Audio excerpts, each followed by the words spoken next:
In 1 week, the polls will open and Georgians will make their voices heard in the state primary elections. Early voting ends Friday evening. And this week, CBS 46's Rick Bolbaum will have a look at some of the biggest names you're going to see on your ballot. He joins us here in the studio. And Rick, about 2 weeks ago, you spent a day on the campaign trail with Marjorie Taylor Greene. How did that go?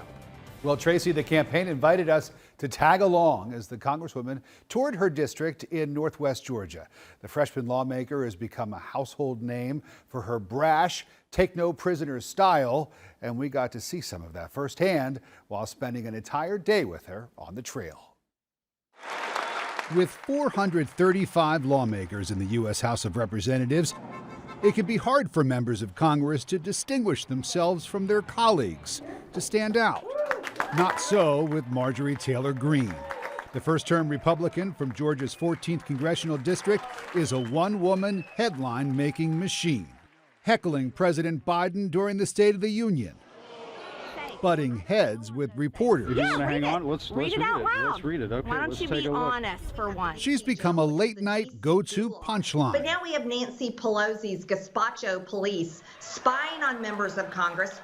Yes, the gazpacho police. Fine, yourself? Greene attracts attention and then basks in it. We've come to the 14th district at the invitation of her campaign to watch Congresswoman Greene in action. I have been tested, I am proven, and I have stood for the things that we believe in. So thank you for sending me. 7 a.m. She gets a round of applause before she's even had breakfast. And now I'm going to go find some coffee. The good folks at Linda's Place say they're ready to elect Greene to a second term. She's represented our party, and I like the fact that she's a go-getter and she doesn't really waver. She stands for blue-collar America. She's doing exactly what we are sending her to Washington to do. The Congresswoman makes several stops, waving to drivers in Dallas. What's hurting his business right now is the cost of fuel. Talking to small business owners in Rome, Tryon, and Lafayette. She says what she says, and she means it, and she stands by it, and she doesn't care what anybody thinks. It was a whirlwind tour of Northwest Georgia Thank you. that included a stop at the Anthony Rec Center in Rome, where the Congresswoman cast her ballot on this first day of early voting. Greene is facing several challengers, Republican and Democrat. But Greene clearly enjoys a challenge and never misses a chance to burnish her image as a fighter. You're lying right now. You're lying.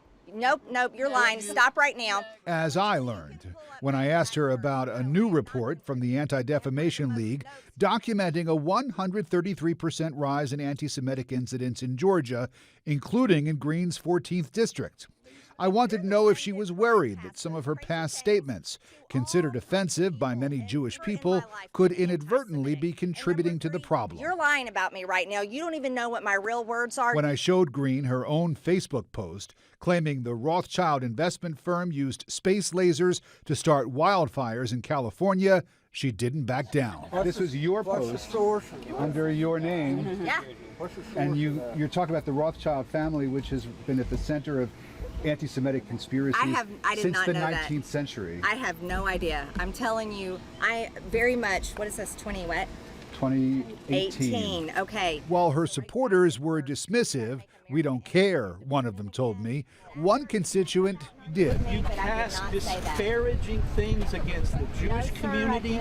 You suggested a space laser. No, sir, I have not. Sir, And you're ashamed. Alex Boyle says he's a lifelong conservative who doesn't recognize Greene's brand of republicanism. Ronald Reagan is spinning in his grave to know that there's people that claim to be Republican and sympathizing with Vladimir Putin. It is despicable at every level. The Congresswoman's last stop was here in Catoosa County at Patriot Hall, where Republicans, young and old, took to the stage, said that the election was stolen, and that Republicans who aren't sufficiently on board with that message need to be voted out of office.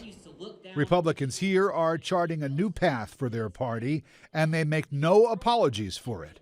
5 rows back from Greene on the campaign bus, I shout a final question. What's next? What's your end game? Where are you going with this? How long do you want to stay in Congress, and what job would you like to have next?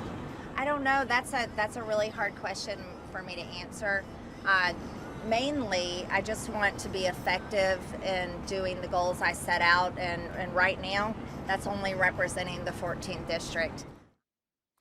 Tomorrow night, we'll introduce you to a local businesswoman who is one of the challengers challenging Congresswoman Greene for the Republican nomination in Georgia 14, Jennifer Strahan. She is pitching herself to voters who want a conservative candidate without the controversy. And you'll meet her tomorrow night, same time, right here on CBS 46 News.